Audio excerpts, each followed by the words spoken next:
मेरठ में 1 साल पहले टीपी नगर उमेश विहार में महिला अधिवक्ता अंजलि गर्ग हत्याकांड की फाइल दोबारा खुल सकती है। पुलिस इस मामले में नए सिरे से जांच शुरू कर सकती है। आखिर ये क्या मामला था? ऐसा क्या हुआ कि इस कहानी में नया मोड़ आ गया है? क्यों ये फाइल दोबारा खुल सकती है? इसी पर आज की ये पूरी कहानी है। नमस्कार, आदाब, सत श्री अकाल। आपका स्वागत है today crime file with Tahir Khan के इस बेहद ही खास प्रोग्राम में। आज एक बार फिर हम गुनाह और गुनहगार को बेनकाब करने की कोशिश करेंगे। जब होता है अपराध तो शातिर अपराधी छोड़ता है सबूत। इन्हीं सबूतों के बिना पर होती है अपराधी की तलाश। जब अपराधी का चेहरा जुर्म से होता है बेपर्दा तो छिप नहीं पाती अपराध की कड़ियां। इन्हीं जुड़ती कड़ियों की बिना पर मिलती है सजा। जिस तरह हत्याकांड के आरोपी नीरज शर्मा ने गुरुवार को पुलिस को अंजलि के ससुर, पति और अपने बीच हुई बातचीत की कॉल डिटेल और रिकॉर्डिंग सौंपी है। पूरे मामले पर एसएसपी डॉक्टर विपिन ताड़ा ने जांच बैठा दी है। आरोपी द्वारा दिए गए सबूतों की सच्चाई के आधार पर पूरे केस की फाइल रीओपन हो सकती है। मेरठ में बीते साल 7 जून को टीपी नगर के उमेश विहार की महिला अधिवक्ता अंजलि गर्ग की हत्या 20 लाख की सुपारी देकर मृतका के पति व सास और ससुर ने कराई थी। यह सनसनीखेज खुलासा गुरुवार को पुलिस कार्यालय पहुंचे हत्याभियुक्त नीरज शर्मा ने किया। हत्या का आरोपी एसएसपी से मिलने को पुलिस कार्यालय पहुंचा था। इस मामले में उसने थाना टीपी नगर पुलिस को कटघरे में खड़ा करते हुए आरोप लगाया कि सेटिंग गैटिंग के चलते टीपी नगर पुलिस ने पति व सास ससुर को गिरफ्तार करने के बावजूद छोड़ दिया था। उसने अंजलि के पति से हुई बातचीत की कॉल रिकॉर्डिंग भी पेश की है। थाना टीपी नगर के उमेश विहार में बीते साल 7 जून की सुबह करीब 6 बजे दूध लेने निकली एडवोकेट अंजलि गर्ग की उनके मकान की ड्योढ़ी पर गोली मारकर हत्या कर दी गई थी। शुरुआती जांच में शक की सुई पति नितिन गुप्ता, ससुर पवन गुप्ता व सास सरला गुप्ता की ओर घूम रही थी। पुलिस ने तीनों को हिरासत में लिया था। बाद में बताया गया कि हत्या की वारदात में पति व सास ससुर का कोई हाथ नहीं है।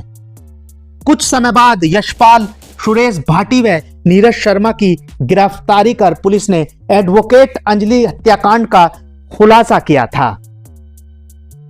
जेल से छूटकर आए हत्यारोपी नीरज ने पुलिस कार्यालय पर सनसनीखेज खुलासा किया है।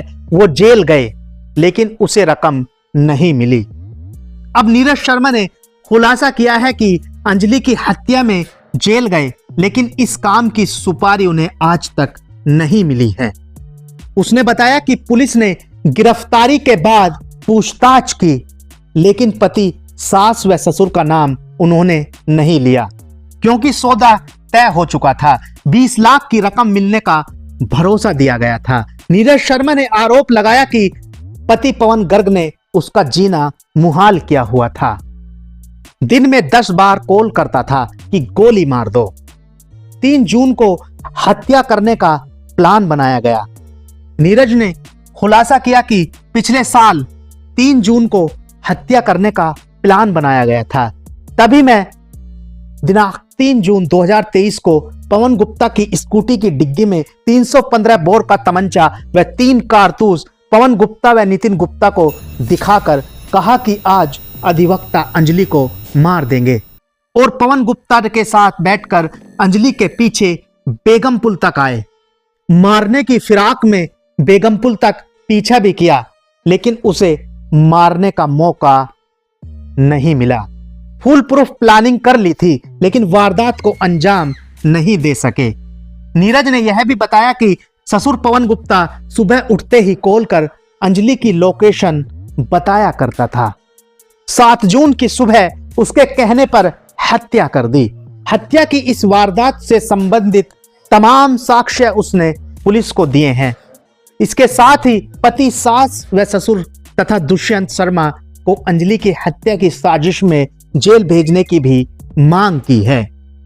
आपको बता दें कि अधिवक्ता अंजलि गर्ग की हत्या उनके मकान की ड्योढ़ी पर गोली मारकर कर दी गई थी। शुरुआती जांच में शक की सुई पति नितिन गुप्ता, ससुर पवन गुप्ता व सास सरला गुप्ता की ओर घूम रही थी। पुलिस ने तीनों को हिरासत में लिया था। बाद में बताया गया कि हत्या की वारदात में पति व सास ससुर का कोई हाथ नहीं है। कुछ समय बाद यशपाल, सुरेश भाटी व नीरज शर्मा की गिरफ्तारी कर पुलिस ने एडवोकेट अंजलि हत्याकांड का खुलासा किया था। तीनों को जेल भेजा गया था। गोली मारने वाला भाड़े का शूटर अनुज बताया गया था। बकौल नीरज महिला वकील के पति नितिन गुप्ता से उसकी मुलाकात व सौदा दुष्यंत शर्मा ने कराया था। अंजलि की हत्या से पहले पवन गुप्ता व उसका पति मुझे डेली कहता था कि अंजलि को मार दो, अंजलि को मार दो। मैं समय खींचता रहा, लेकिन पवन गुप्ता व उसका पति मेरा ब्रेन वॉश कर रहा था और दिन में कम से कम 8 से 10 बार फोन कॉल करता था। एक दिन 2 जून 2023 को पवन गुप्ता व अंजलि के पति ने फोन करके अपनी दुकान पर बुलाया था। बीती 2 जून 2023 को दुष्यंत शर्मा उसकी दुकान पर पहुंचे और कहा कि अंजलि ने मुझे बहुत मारा और आए दिन मारती रहती है। पति नितिन ने यह भी कहा था कि अंजलि गर्ग ने उनका जीना मुहाल किया हुआ है। तभी महिला एडवोकेट की हत्या कराने को कहा था। सारी संपत्ति कब्जा ली है, मुकदमा करा दिया है, इसका काम तमाम करना है। सौदा 20 लाख में तय हुआ, तुम उसे आज ही खत्म कर दो। मैं तुम्हें तय की गई रकम से 5 लाख रुपए ज्यादा दूंगा। सर, एक पिछले साल हत्याकांड हुआ था मेरठ में, महिला वकील की उसको गोली मारकर हत्या की। उनका एक आरोप भी दिया गया था, उसने आज के आरोप लगाए हैं, पुलिस पर भी लगाए हैं और उसका कहना है कि उसे सुपारी के पैसे नहीं मिले। क्या मामला है और क्या कार्रवाई? देखिए, लास्ट ईयर थाना टीपी नगर क्षेत्र में एक महिला एडवोकेट थी, डॉक्टर अंजलि गर्ग, उनके घर के सामने किसी के द्वारा गोली मारकर हत्या कर दी गई थी। इसमें 4 आरोपियों को पुलिस ने गिरफ्तार कर जेल भेजा था। इसमें से एक आरोपी जो मुलजिम था वो अभी बेल पर बाहर आया है, नीरज शर्मा। उसके द्वारा जो अंजलि करके उनके ससुराल वालों पर आरोप लगाया गया है और काफ़ी गंभीर आरोप लगाए हैं और इन सभी आरोपों की जांच की जा रही है और ये जांच एएसपी ब्रह्मपुरी को दी गई है और इसमें जो भी तथ्य सामने आएंगे उसके अनुसार इसमें अग्रिम कार्रवाई की जाएगी। इसमें सबसे आश्चर्य की बात ये है, उसने आरोप लगाया है कि उसने 20 लाख रुपए सुपारी के तय हुए और उसे नहीं मिले, उसके बाद में वो शिकायत करने आया। मैंने जैसे बताया कि इन्होंने एक एप्लीकेशन दी है जिसमें काफ़ी गंभीर आरोप लगाए हैं जो उनके ससुराल वालों को, उनके द्वारा बताया गया था कि इनको कुछ पैसे दिए, जो उनके ससुराल वाले हैं, कुछ बचे हुए लोग हैं, जो ससुर पति है, उनके द्वारा इसको कुछ पैसे दिए गए थे। इन सभी आरोपों की जांच की जा रही है और जैसे मैंने बताया काफ़ी गंभीर आरोप है और जो भी तथ्य सामने आएंगे उसके अनुसार इसमें अग्रिम कार्रवाई की जाएगी। मतलब मामला दोबारा से इसको रिओपन किया जाएगा।